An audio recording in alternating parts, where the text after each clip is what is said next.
man mi avocat bi gañe ndax arrangé wu ñu bëri El Malick may ñu ndax dañoo gañe am tey ndam lu rëy a rëy ci ndam lu rëy loolu dañ koo bëgg a ndëpp bu dee avocat yi ñoo war a wax da nga arrêté tuuti arrêté tuuti voilà arrêté dama ni bu dee keneen da ngeen a jël benn avocat Ousmane Sonko bu dee avocat wu Mame Mbaye Niang bëgg leen ko jëlit ngeen wax ñu ko.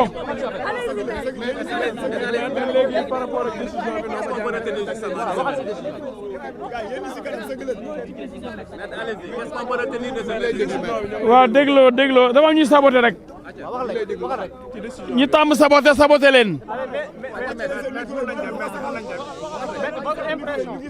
dama ni mesdames, mesdemoiselles, messieurs les journalistes, nous venons d'enregistrer aujourd'hui une grande et importante victoire. Les avocats de monsieur le ministre Mame Mbaye Niang ont plaidé et gagné sur toute la ligne.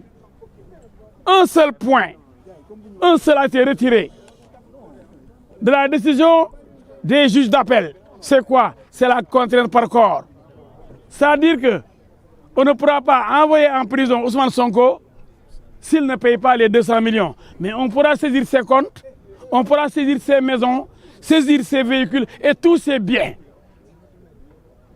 La seule différence ici, c'est qu'on ne pourra plus, s'il ne paye pas, l'envoyer en prison. Mais à part ça, les 6 mois de prison avec sursis sont maintenus. Ce qui va l'empêcher, comme l'a dit son avocat, de participer à des élections. Ensuite, les 200 millions à payer à Mame Mbaye Niang ont été maintenus. Donc,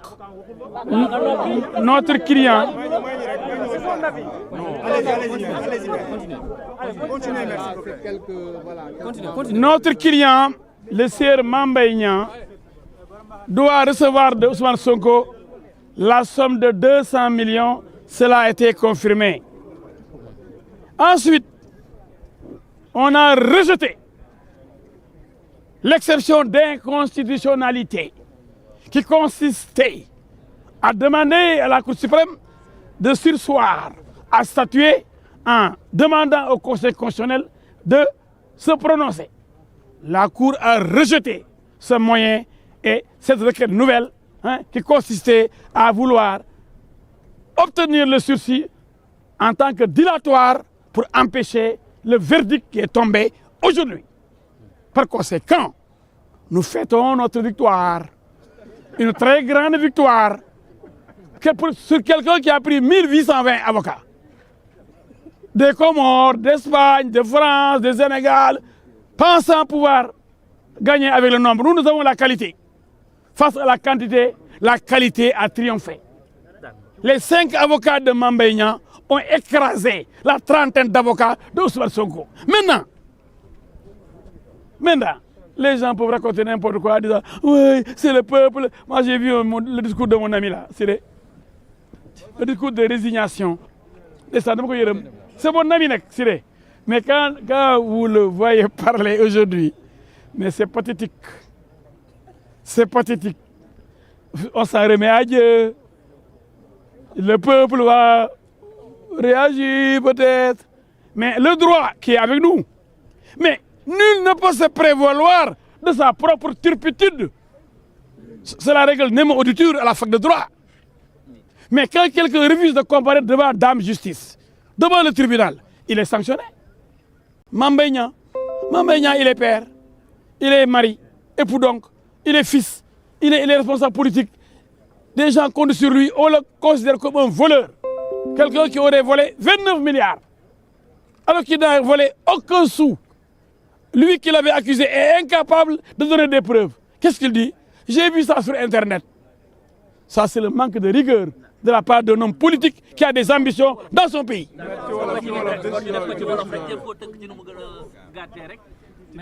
li ma leen mën a wax tey de la am nañ ndam lu rëy a rëy képp kuy avocat Mame Mbaye Niang tey am nga mbégte ndax xeex bi ñu xeex liggéey bi ñu liggéey dafa rafet pourtant junniy avocat la jàllaloon wala téeméeri junniy millions avocat ndax jëlee nañu ay Comores ak France ak ku ma xamul ku ne Espagne ak jël Sénégal jëlee fi woon fanweeri avocat ak nangam waaw ñun nag dañu xam ne qualité moo mën quantité juróomi avocat janloog ñoom wax dëgg ndax dëgg mooy mujj wan leen kii nga sosal muy baay di ndey di baay di jëkkër am ndey am baay am ay mbokk am ay militant nga ne ko da ngaa sàcc lu toll ñaar fukki milliards ak juróom-ñeent mu ne la sama der rek dama ko raxas ñëwal fi yoon nekkee fi maxara nekkee benn ñëwal ci yoon wane nag fu ma jëlee ñaar fukki milliards ak juróom-ñeent ça parce que bu ma raxasul sama der mun yóbbul ci yoon man dee naa fu waroon ñu ne sàcc bi nga ñëwoo la ci yoon pour nga leeral loolu nga ne wujjoo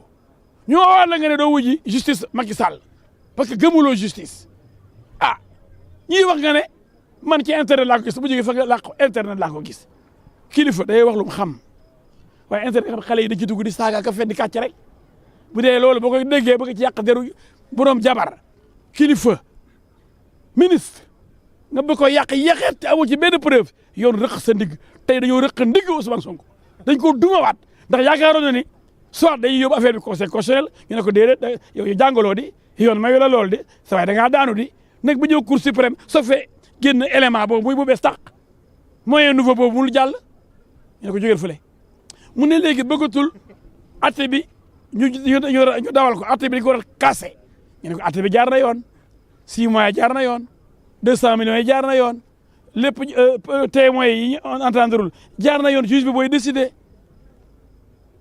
yow association bi jaar na yoon yow kay yaa lànk bañ doo wujji di daw di dëbboon teg huissier ku la ngay làq fu ne ndax ragal ndax xam nga boo demee sa gàcce la ndax la nga waxoon du dëgg te mënoo ko firnde ñu di ko nekk di ko firnde ko rek Olof Njaay mu ne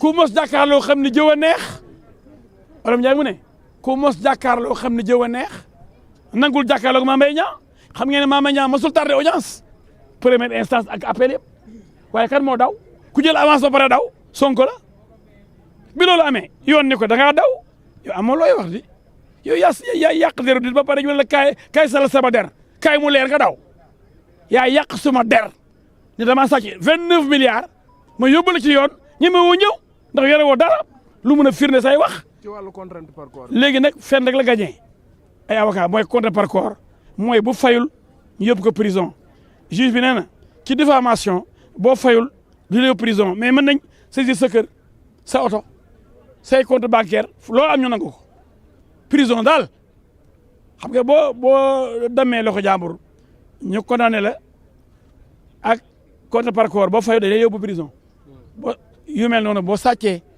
yooyu yëpp day am compte par corps mais diffamation amul compte par corps ci le juge bi wax kon may nañ ko ni moom bu fayul it kenn du ko tëj kaso waaye lu mu am comme l'avait dit Mame Mbaye dañ jël fourchette yi jël kawas yi jël ay daalam nangu ko kon du ko baal dara kon nit ki buy wax lii dañ ciy jàngat dara mooy nit ñi nañ jàng di wax dëgg waaye yàq der dafa yomb saaga dafa yomb taal dafa yomb waaye koo fi def dina rëq sa ndigg loolu laa leen bëgg a wax